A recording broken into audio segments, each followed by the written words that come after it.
Wow! हा असा makeup आपल्या घरात जे काही गोष्टी असतात ना, त्याच गोष्टींपासून मी केलेला आहे आणि तो कसा केलेला आहे ना, तो तुम्हाला मी आज दाखवणार आहे. तर हाय नमस्कार, कसे आहात सगळे मजेत आहात ना? मी आशा करते तुम्ही सगळे एकदम टकाटक आहात. मी सुद्धा एकदम भारी आहे. तर आज मी मेकअप करणार आहे, म्हणजे आजचा व्लॉग जो आहे तो मेकअपचा व्लॉग असणार आहे. कारण आता वटपौर्णिमा येते आणि खूप सारे सणसुद्धा येत आहेत. तर लेडीजना असं असतं की आपल्याला रेडी व्हायचं आहे, पण घरात काहीच नसतं. जे काही आपल्याकडे प्रोडक्ट महागडे महागडे असायला पाहिजेत ते. म्हणजे कोणाकोणाकडे असतात, पण कोणाकोणाकडे नसतात. त्याच्यामुळे मग त्यांनी काय करायचं, तर त्यांनी हे असं करायचं. तर मी काय केलं, आता माझा चेहरा जो आहे ना, तो स्वच्छ असा धुतलेला आहे, पूर्ण धुवून घेतलेला आहे.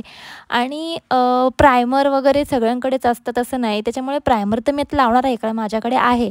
पण जरी प्रायमर नसेल, मॉइश्चरायझर नसेल किंवा अगोदरच्या ज्या गोष्टी आपण करतो टोनिंग वगैरे, क्लिन्झिंग वगैरे, तर त्या जर नसतील ना करायच्या, तर तुम्ही एकदाच ॲलोवेरा जेलचं असं एक घेऊ शकता किंवा फ्रेश ॲलोवेरा जेलसुद्धा घेऊ शकता. तर त्याने आहे ना चेहऱ्याला जरा 5 मिनटं मसाज करायची आहे मस्त. आता यानंतर मी माझा बेल्ट लावलेला आहे केसांना, कारण केस कशी डिस्टर्ब करतात कुठलंही मेकअपचं किंवा फेशियलचं वगैरे काम करायचं असेल ना चेहऱ्याला, तर कधी पण बेल्ट लावायचा आहे. आणि त्याच्यानंतर मी इनसाईडचं प्रायमर यूज करते. तर बेसिकली प्रायमर काय काम करतं, तर आपल्या चेहऱ्यावरचे जे ओपन पोर्स असतात ना, ते क्लोज करण्यासाठी मदत करते. त्याच्यामुळे जो आपण पुढचा मेकअप करणार आहोत ना, तो पूर्णपणे बसणार आहे चेहऱ्याला, असं पॅची पॅची दिसणार नाही. त्याच्यामुळे प्रायमर गरजेचं आहे, जर तुम्ही ॲलोवेरा जेल नाही लावली तर. आणि त्याच्यानंतर मी तुम्हाला एक असं प्रोडक्ट आता सांगणार आहे, जे तुमच्याकडे असेल ना, तर ते खूप हेल्पफुल ठरणार आहे. ते म्हणजे इनसाईडचं हे 5 in 1 प्रो. तर या पॅलेटमध्ये आहे ना, करेक्टर, कन्सिलर, कॉन्टरिंग आणि याचा तुम्ही ॲज अ फाउंडेशन म्हणून सुद्धा यूज करू शकता. तर मी सध्या आता काय करते, सुरुवातीला माझ्या डोळ्यांच्या खाली जे काही डार्क सर्कल असतात ते ह्यानी कवर करते. म्हणजेच बेसिकली कन्सिलर म्हणून यूज करते मी सध्या. तर डोळ्यांच्या खाली व्यवस्थित ब्लेंड करून घ्यायचं आहे. आता ज्यांच्याकडे ब्रश नसतील, तर त्यांनी काय करायचं, आपली जी बोटं असतात ना हाताची, त्यांनीच व्यवस्थित ब्लेंड करायचं आहे. कारण बोटाने सुद्धा खूप मस्त ब्लेंड होतं. कारण बोटाने आपण ब्लेंड करत राहिलं ना, की आपोआप हीट जनरेट होते. त्याच्यामुळे व्यवस्थित ब्लेंड होतं.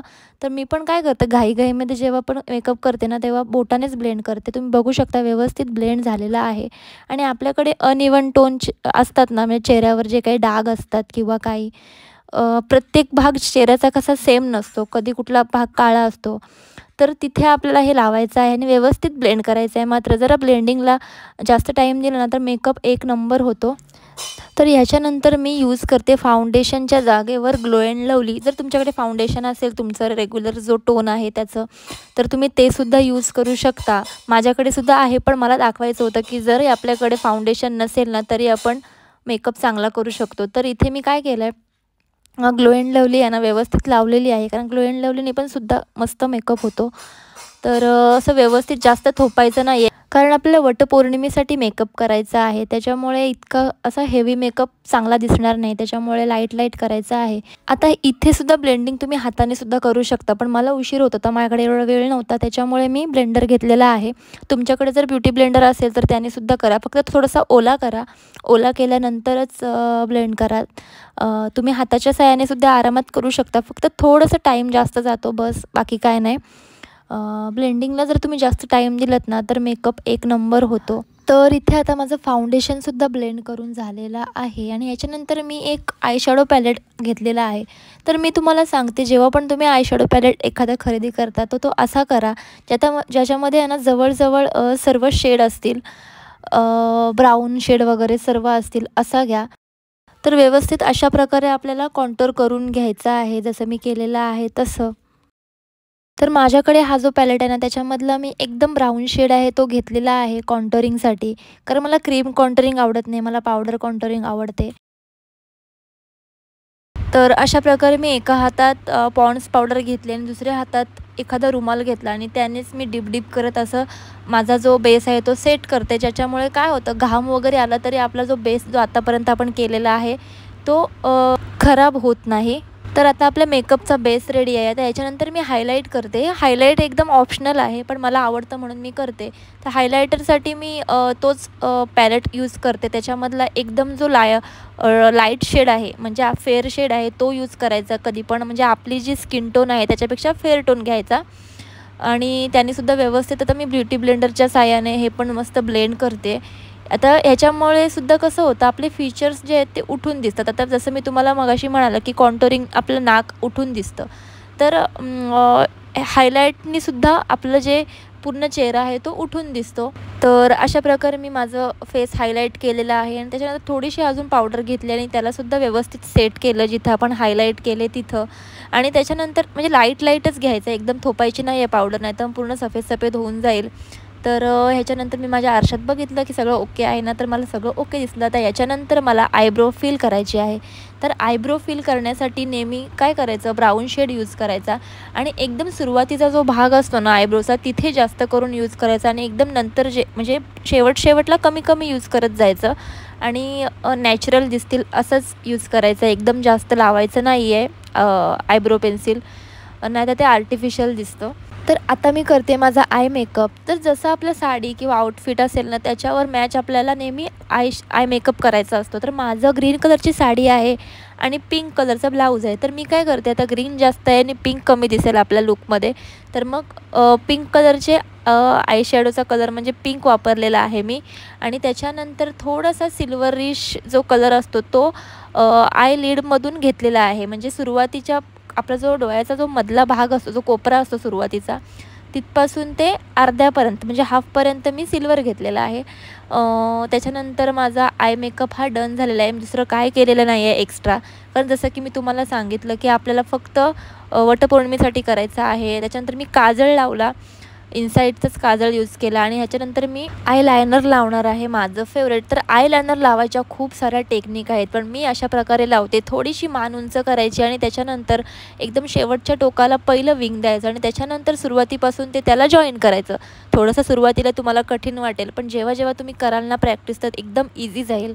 आणि मग ह्याच्यामुळे काय होतं, एक डोळ्याची आय लॅशेस म्हणजे आय लायनर वेगळं आणि दुसऱ्या डोळ्याचं वेगळं असं कधीही होत नाही. तर मी नेहमी या प्रकारेच आयलायनर लावते. तर माझे फ्रेंड्स वगैरे जे काय आहेत ना, ते मलाच लावायला लावतात आयलायनर नेहमी, कारण मी मस्त लावते म्हणून.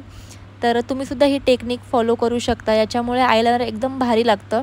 जसं आपल्याला पाहिजे, जितकं आपल्याला पाहिजे तितकं आपल्याला लावायचं असतं. आणि याच्यानंतर मी हायलायटर वापरते, हायलायटर. तर हे माझं हायलायटर तुटलेलं आहे, विहाननी थोडंसं खेळायला घेतलं होतं मला न सांगता आणि तोडलेलं आहे. तर माझ्याकडे आता तेच आहे म्हणून मी तेच लावून दाखवते. पण हायलायटरशिवाय मेकअपला मजाच नाही. जी शाईन येते ना नंतर फेसला, ती हायलायटरनेच येते. मग तो डेचा मेकअप असो नाही तर नाईटचा मेकअप असो. तर अशा प्रकारे माझा हा मेकअप जो आहे तो जवळजवळ आता कंप्लीट झालेला आहे. आणि मी जी मला गोष्ट आवडत नाही तीसुद्धा तुम्हाला लावून दाखवते, ते म्हणजे ब्लश. मला ब्लश जास्त आवडत नाही, तरी मी थोडंसं पिंकिश केलेलं आहे माझं गाल. याच्यानंतर बारी आहे लिपस्टिकची. लिपस्टिक तुम्हाला कोणता आवडेल तो शेड यूज करा. मी मरून शेड यूज केलेला आहे आणि इथे माझं लिपस्टिकसुद्धा लावून झालेलं आहे. तर ही सवय कोणाकोणाला आहे मला नक्की सांगा. मला तर आहे. जेव्हा पण मी मेकअप करते ना, तेव्हा मी ओपन केस घेऊन बघते. म्हणजे जेव्हा ओपन केस करते जेव्हा स्वतःचे, तेव्हा मला कळतं की माझा मेकअप चांगला दिसतो आहे की नाही दिसत आहे, कारण लूक ओपन केसांवरच चांगलं दिसतं. तर मी सुद्धा आता तेच करते, केस जरा खोलून बघते चांगलं दिसतं आहे की नाही. तुम्ही इथे बघू शकते माझा मेकअप किती छान दिसतो आहे. आणि मी प्रोडक्ट पण तुम्हाला माहिती आहे काय काय वापरलेत. एकदम घरगुती प्रोडक्ट वापरलेले आहेत, 1-2 सोडले तर. आणि ते जे मी 1-2 बोलते ना, ते पण खूप खूप खूप जास्त स्वस्त आहेत, कोणीही यूज करू शकतं.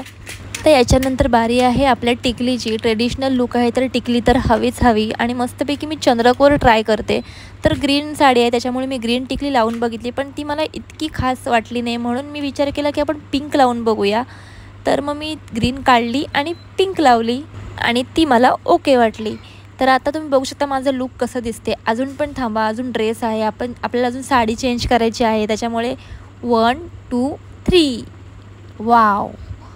तर शेवटला मस्तपैकी सिंदूर लावायचा, कारण ऑफकोर्स वटपौर्णिमेची पूजा आपण करणार आहोत, तर सिंदूर तर हवाच. तर अशा प्रकारे माझा जो लूक आहे ना, तो पूर्णपणे आता डन झालेला आहे. तुम्ही बघू शकता की कसा मेकअप दिसतोय आणि खरंच म्हणजे फटाफट होतो. आणि जे काही आपल्या घरात अवेलेबल असतं त्यापासूनच मी केलेलं आहे. म्हणजे आता ज्यांच्याकडे प्रोडक्ट नाही आहेत तीसुद्धा आरामात मेकअप करू शकतात. फक्त थोडंसं डोकं लावायला लागतं की आपण कुठलं गोष्ट कुठे यूज करू शकतो. ते एका गोष्टीपासून आपण 1000 तऱ्हेचे उपयोग करू शकतो. तर असंच असतं. तर मग आजचा व्हिडिओ तुम्हाला कसा वाटला मला नक्की कमेंटमध्ये सांगा. आणि जर व्हिडिओ आवडला असेल तर व्हिडिओला नक्की लाईक, शेअर आणि चॅनलला सबस्क्राईब करायला अजिबात विसरू नका. पुन्हा असाच छानसा व्हिडिओ घेऊन भेटणार आहोतच आपण. तोपर्यंत आपली आणि आपल्या माणसांची काळजी घ्या. Bye bye.